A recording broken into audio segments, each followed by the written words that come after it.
not surprisingly. And the huntsman was known to be a very good man, a very good and kind fellow. And he used to go hunting and was much liked by people whom he encountered.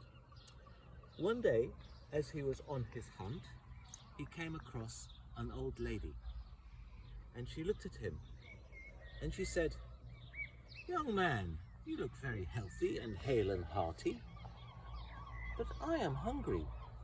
Can you give me some food, please?" And the huntsman rummages around in his pack, and he's only got 2 apples. And he said, "I only have 2 apples, but you can have them." And he gives the 2 apples to the old lady. Now the old lady is very grateful that the huntsman has been so generous, even though he gave her only 2 apples. And the huntsman is just about to go on his way, continue with his hunt, when the old lady calls him back. She said, "Young man, you have been very kind and very generous, and I appreciate your kind spirit. And I will give you a reward. Go to the far end of the woods, and you will see a sole oak tree full of birds. One of those birds will have a cloak.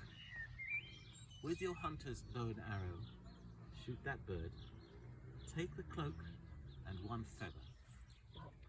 The cloak will allow you to travel anywhere you want, and the feather will bring you gold every day."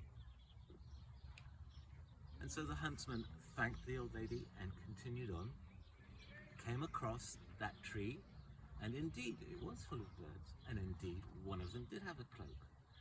So as he has been beseeched by the old lady to repay his original act of kindness, he did what she said. Shot the bird, got the cloak, retrieved a feather, and went home. As he was going home, he was thinking, well, if what that lady is true, I had better keep this feather with me. And as he changed for bed, he hung up the cloak and put, excuse me, this might be my son, you might have to pause.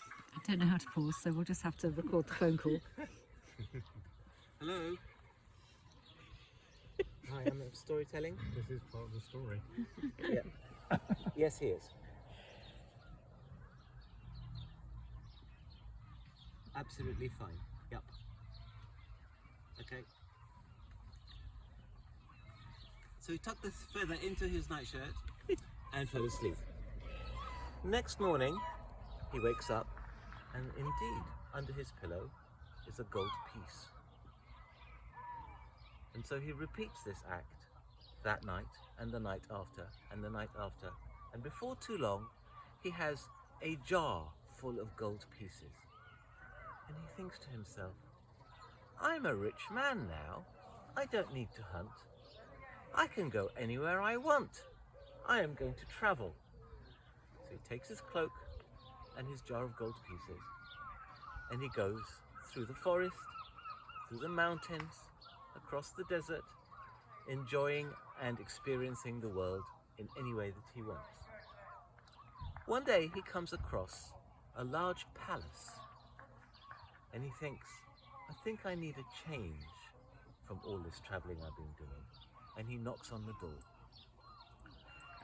An old lady answers the door, and he said, I am a traveling man, and I have been traveling a lot, and I'm really tired, and I'm wondering if I could please spend a night in your castle, and I have the wherewithal to pay. Now, this old woman knew something about this guy. She had a certain sense of magicness, and she knew she could sense that there was a feather and a cloak that mattered. And so although she was not a kindly old woman, she very warmly welcomed him into the castle because she wanted to have a chance to get hold of the feather and the cloak. Now in that castle there also lived a young lady. Now in the original telling of the story, it is told as the old woman and the young lady. So I shall continue with those labels, even though they probably have names, and they're probably both ladies and women at the same time. But the old woman introduced the visiting huntsman to the young lady, and he fell deeply, totally, and madly in love.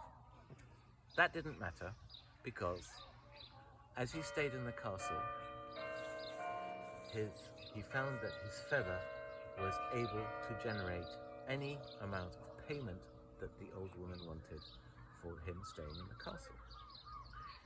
One day, the old woman figured out where he kept his feather, and while he was asleep, she stole it. And he found the next day that he no longer had a gold piece under his pillow. But he still had his jar of gold, and he really wanted to stay in this castle for as long as possible, so he could stay as close to the young lady as he possibly could. And so he asked the old woman, "Please, may I stay for a few more days, because I still need to rest some more before I continue on my travels." And the old woman said, "Yes, you may," knowing that the longer he stayed there, the more chance she would get to grab his cloak. She goes to the young lady and says, "Next time he's asleep, steal his cloak." And the young lady says to the old woman, "I don't think that is something that we should do, but I think we could find a more inventive way of getting hold of it." So the next day, the young lady is sitting in the corner weeping. The huntsman goes up to her and says, "My dear, what makes you so sad? Why are you crying?" And she says, "Look over there. See that mountain? That mountain, at the top of it, has got rocks that in them are the hugest diamonds. And I really want to go there, but it's too far and nobody can take me." And the huntsman said, "My dear, do not worry. Your wish is my command, and we will go there." And the next day, he gets his cloak, wraps them both up in it, off they go to the mountain. And indeed, there, at the top of the mountain, are rocks embossed with the biggest diamonds. And they have a lovely day together, picking up rocks, breaking off diamonds, making big piles of jewels, and at the end of the day, they cuddle up to go to sleep. In the night, the young lady takes the diamonds, takes the cloak, and whisks herself back to her home. And when the huntsman wakes up in the morning, Good evening. he finds that not only has he no feather, no gold, no cloak, and no young lady, and he realizes that he has been duped. But because he has already spent so much of his time traveling through forests and mountains and deserts, he's very familiar with the landscape, so he continues to travel through forests and mountains and deserts, knowing that one day he will end up somewhere. One day he passes a field full of vegetables, and he is extremely hungry. He has not had any money to be able to buy food on his way, and he has not passed anywhere that was resplendent with fruits, but he finds his field of vegetables. So he goes in and picks some orange carrots. Munch, munch, munch. He turns into a goat. All of a sudden, he finds himself turning into a goat. Now, those of you who know anything about goats will know that goats will eat anything. And so the goat continues foraging and finds a patch of yellow carrots. Has a munch of yellow carrots. Hey presto, turns back into the huntsman. So the huntsman thought, magic carrots. That will help me get my fortunes back. So he packs a bundle of orange carrots and a bundle of yellow carrots into his pack and continues on until he gets back to the castle, which he knows where it is because he's a well-travelled man and knows his way around even without a cloak. As he approaches the castle, he covers himself with mud and some dirt on his clothes just to disguise himself a bit, and knocks on the door. And the old woman opens the door.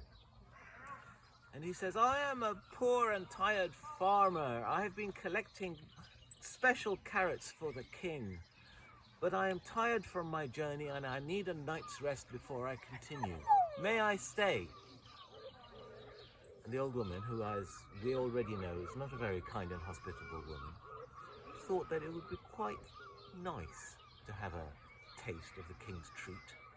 So she says, yes, you may stay one night on the condition that I have a taste of the king's special carrots. And so the huntsman says, of course, you may. And he gives her a bunch of the orange carrots.